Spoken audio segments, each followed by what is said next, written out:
नमस्कार विद्यार्थी मित्रांनो, आरक्षणाच्या स्थगितीमुळे रखडलेली भरती प्रक्रिया सुरू होणार का? राज्य सरकार निर्णय घेणार का? एससीबीसीच्या विद्यार्थ्यांना खुल्या वर्गातून प्रवेश देणार?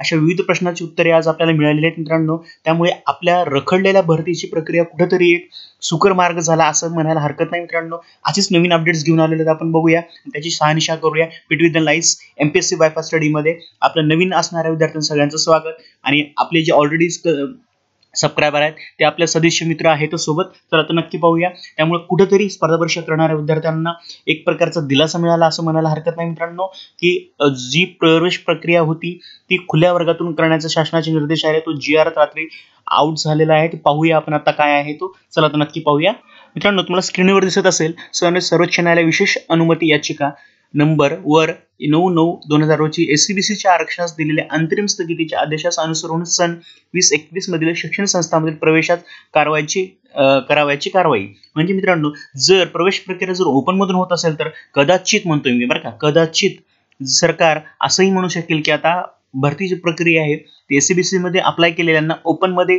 कन्सिडर करून भरती प्रक्रिया पुढे राबवण्यास अशी अनुमती मिळायला हरकत नाही मित्रांनो. चला तर पाहूया प्रस्तावना काय दिलेला आहे. महाराष्ट्र राज्य सामाजिक आणि शैक्षणिक भागास म्हणजे एससीबीसी वर्गाकरील राज्यातील शैक्षणिक संस्थांमधील जागांच्या प्रवेशाची आणि राज्यातील नियंत्रणाखालील लोकसेवा नियुक्तींचे किंवा पदांचे आरक्षण अधिनियम 2018च्या अनुषंगाने उच्च न्यायालयामध्ये दाखल करण्यात आलेल्या याचिकेच्या अनुषंगाने जी होती त्यानुसार माननीय सर्वोच्च न्यायालयाने एससीबीसीच्या आरक्षणास दिलेल्या उपरोक्त अंतरिम स्थगिती आदेशास अनुसरून सन 2021च्या शैक्षणिक वर्षात प्रवेशाबाबत करावयाच्या कारवाईबद्दल महाधिवक्ता महाराष्ट्र राज्य यांनी दिलेले कायदेशीर अभिप्राय विचारात घेऊन योग्य त्या सूचना निर्गमित करण्यात बाब शासनास विचाराधीन होती. त्यानुसार शासन पुढील प्रमाणे सूचना देत आहे. सूचना का देत आहे?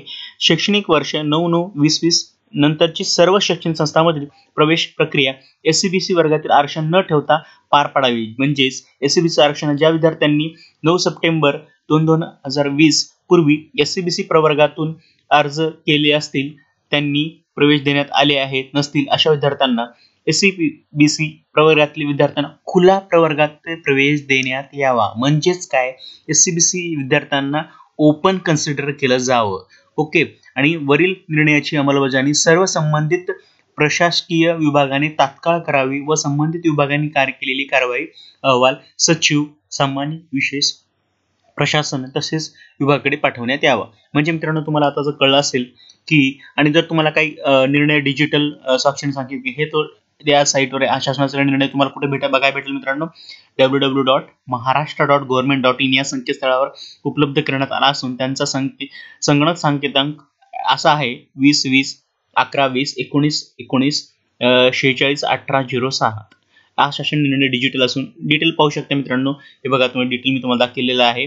ओके, हा शासनाचा निर्णय आहे मित्रांनो. यामुळे एक फायद्याचा असा झाला म्हणजे जी सर्व समाजातून म्हणत होते की सगळ्यांना समान संधी याप्रमाणे जर जागा होल्ड करावा असं जे राजे बोलले होते किंवा काही अत्यावश्यक जागा असतील किंवा अशा प्रकारचे विविध समाजातून प्रतिक्रिया होत्या मित्रांनो, त्याचा कुठेतरी सरकारने विचार केला असं वाटते. आणि जी विद्यार्थ्यांची ऍडमिशनची कुचंबना होती मित्रांनो की आमचं प्रवेशाचं काय, आमचं वर्ष वाया जातंय, पण तसाच प्रश्न दुसऱ्या विद्यार्थ्यांचा पण आहे, बेरोजगारांचा मित्रांनो.